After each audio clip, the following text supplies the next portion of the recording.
अब हम लोग पढ़ेंगे आदिकाल की चित्रकला। तो हेडिंग डाल लीजिए, आदिकालीन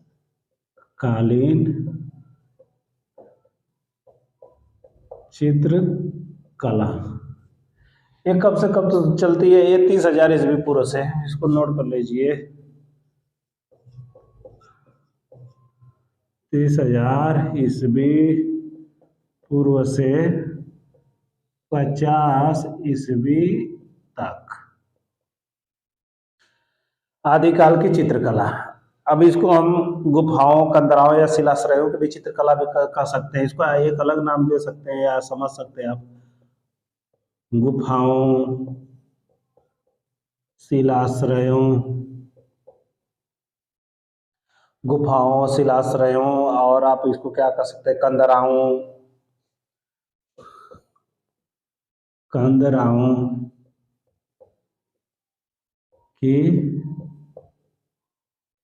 चित्रकला। गुफाओं, शिलाश्रयों या कंदराओं की चित्रकला। ठीक, अब हम लोग इस चैप्टर में घुस चुके हैं।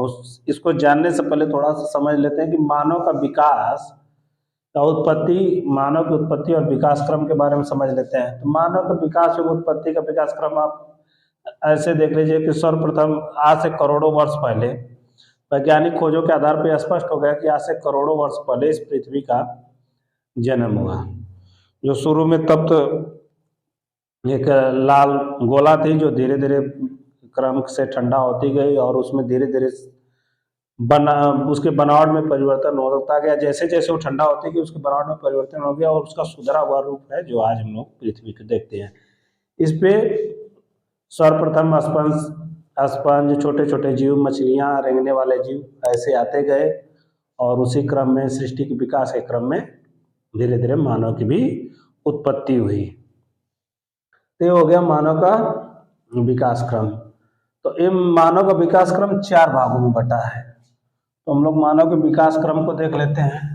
ये तो हम लोगों की आदिकालीन चित्रकला जो है, आज से शुरुआत करते हैं। तो पहले समझ लेते हैं कि मानव के विकास का क्रम है। इसको हटा ही देते हैं, इस पे लिखते हैं मानव का विकास क्रम। मानव का विकास क्रम, मानव का विकास क्रम। मानव का विकास क्रम 4 भागों में बांट सकते हैं। मानव के विकास क्रम को हम लोग 4 भागों में बांटते हैं। कितने भागों में बांटते हैं? विकास क्रम 4 भागों में बांटते हैं। कौन कौन से विकास क्रम है? पहले में हम लोग रख लेंगे एजोइक, कल्प, इसी को युग बोलते हैं। दूसरा हमारा हो जाएगा पैलेयोजोइक, 2 नंबर पे हो जाएगा पैलेयोजोइक, पैलेयोजोइक कल्प या युग। तीसरे नंबर पे हो जाएगा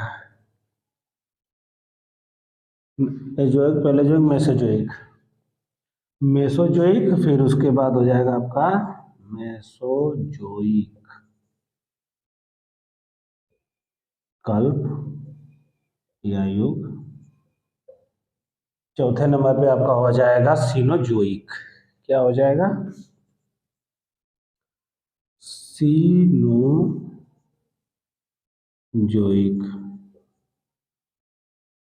सीनोजोइक कल्प या युग। मानव के विकास क्रम को हम लोग 4 भागों में बांटते हैं। पहला क्या हो गया? एजोइक कल्प, पैलेयोजोइक कल्प, मेसोजोइक कल्प, सीनोजोइक कल्प। एजोइक कल्प, पैलेयोजोइक कल्प, मेसोजोइक कल्प, सीनोजोइक कल्प। ठीक, अब समझते हैं हम लोग कि एजोइक कल्प क्या है,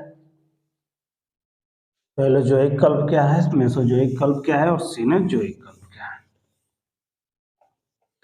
ये जो एक कल्प या युग में क्या हुआ? इस युग में धरती पे एक छोटा जैव था। इसकी उत्पत्ति 1 अरब 50 करोड़ वर्ष पहले हुई। कब हुई? एक 1 अरब 50 करोड़ वर्ष पहले। कब हुई? 1 अरब 50 लिख ही देते हैं। 1 अरब 50 करोड़ वर्ष पहले क्या था हम लोगों का? ये जो एक कल्प। इस समय धरती पर सिर्फ एक छोटा जैव था और कुछ नहीं था। 1 अरब 50 करोड़ वर्ष पहले। दूसरे नंबर पे हम लोगों का आता है, दूसरे नंबर पे पैलोजोइक कल्प।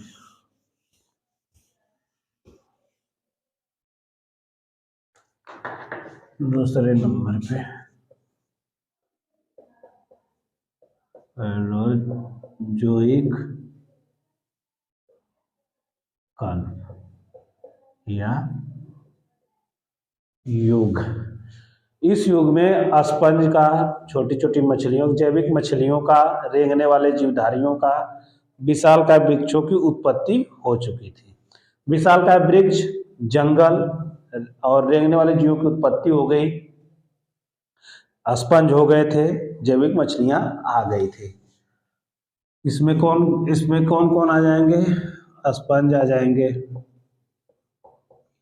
जैविक मछलियां हो जाएंगी, जैविक मछली, विशालकाय वृक्ष हो जाएंगे, विशालकाय वृक्ष। आपके स्पंज, जैविक मछली, विशालकाय वृक्ष, रेंगने वाले जीवों का शुरुआत हो गई थी। रेंगने वाले जीवों की उत्पत्ति हो चुकी थी। और विशालकाय वृक्ष हो गए तो जंगल हो जाएगा। जंगल इतनी चीज पैलोजोइक युग में हो गई थी। अब तीसरा नंबर हम लोगों का आता है मेसोजोइक। 3 नंबर पे मेसोजोइक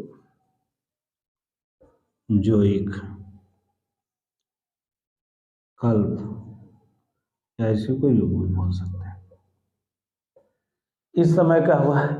इस समय जो रेंगने वाले जीवों की उत्पत्ति हो गई थी, वो उनका विकास हो गया था और वो सरीसृप कहलाए। क्या कहलाए? रेंगने वाले जीवधारियों का, जो रेंगने वाले जीवों की उत्पत्ति हुई थी पैलोजोइक में, अब उनका विकास हो गया, वो धरती पे विचरण करने लगे और वो सरीसृप कहलाए मेसोजोइक काल में। यानी सरीसृपों का विकास कब शुरू हुआ? मेसोजोइक में। सरीसृपों का विकास मेसोजोइक युग में हो गया। अब हम लोग आते हैं सीनोजोइक कल्प। 4 नंबर पे, 4 नंबर हम लोगों का हो जाएगा सेनोजोइक कल्प।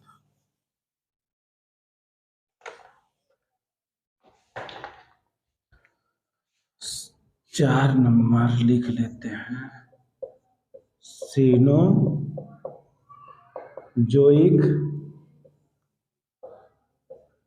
कल्प या युग। इस युग में आज जैसे स्तनधारियों का विकास हुआ, आज जैसे जीव और स्तनधारियों का विकास हुआ, और उसी क्रम में मनुष्य की भी उत्पत्ति हो गई। मनुष्य भी एक स्तनधारी जीव है, जैसा कि आप लोगों को पता है। स्तनधारियों का विकास कब हुआ? सीनोजोइक कल्प में। स्तनधारियों का विकास हो गया, स्तनधारियों का विकास हो गया, और उसी स्तनधारियों के क्रम में मनुष्य का भी उत्पत्ति होगी। मनुष्य की उत्पत्ति लगभग आज से 20 लाख वर्ष पूर्व हुई थी। मनुष्य की उत्पत्ति मनुष्य की उत्पत्ति ना, इसी कल्प में मनुष्य की उत्पत्ति आज से 20 लाख वर्ष पूर्व। आज से 20 लाख वर्ष पूर्व मानव की उत्पत्ति हो गई। संभवतः आज का जो मानव था पहले वनमानुष था, वनमानुष ही रहा था और उसी वनमानुष का सुधरा हुआ रूप, धीरे धीरे समय बदलता गया और वनमानुष का सुधरा हुआ रूप ही आज का मानव है, जिस श्रेणी में हम लोग आते हैं। और जो आज का मानव है यही सृष्टि का सबसे विकास यानी चरमोत्कर्ष या अंतिम चरण इसको आप लोग बोल सकते हैं। यानी कि सीनोजोइक जो है यही पृथ्वी के विकास का, सीनोजोइक काल ही पृथ्वी के विकास का चरमोत्कर्ष है, जिसमें आज के मानव का भी विकास, जो आज का मानव हम लोगों को वनमानुव से सुधरा हुआ रूप दिख रहा है वो है, उसका भी चरमोत्कर्ष है। तो आज हम लोगों का कंप्लीट हुआ कला की विशेषता, भारतीय चित्रकला की विशेषताएं और मानव की उत्पत्ति एवं विकास क्रम। हम लोग शुरू कर चुके हैं आदिकाल की चित्रकला जो 30,000 ईस्वी पूर्व से 50 ईस्वी तक चलती है, जिसमें आपको गुफाओं, कंदराओं, शिलाश्रयों की चित्रकला की चर्चा की जाएगी। तबीयत ठीक न होने की वजह से क्लास यहीं पे ब्रेक करते हैं। कल से हम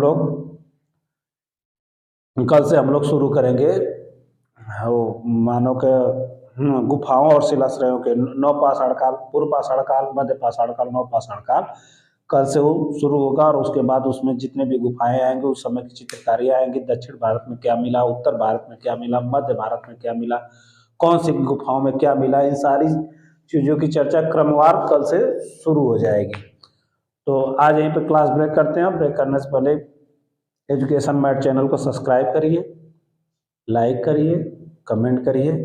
और इस पे पहले भी बता रहा हूँ, आज भी बता रहा हूँ, ये तो सिर्फ कला की शुरुआत हुई, इस पे जीएस के सारे पोर्शन आपको मिलेंगे और सारे डाउट सिर्फ आपके एक चैनल पे कंप्लीट हो जाएंगे। और आज मैं आप लोगों को एक चीज़ और बता दूँ, 20 फरवरी से इस पे मैथ और हिंदी की भी क्लासेज चलने लगेंगी।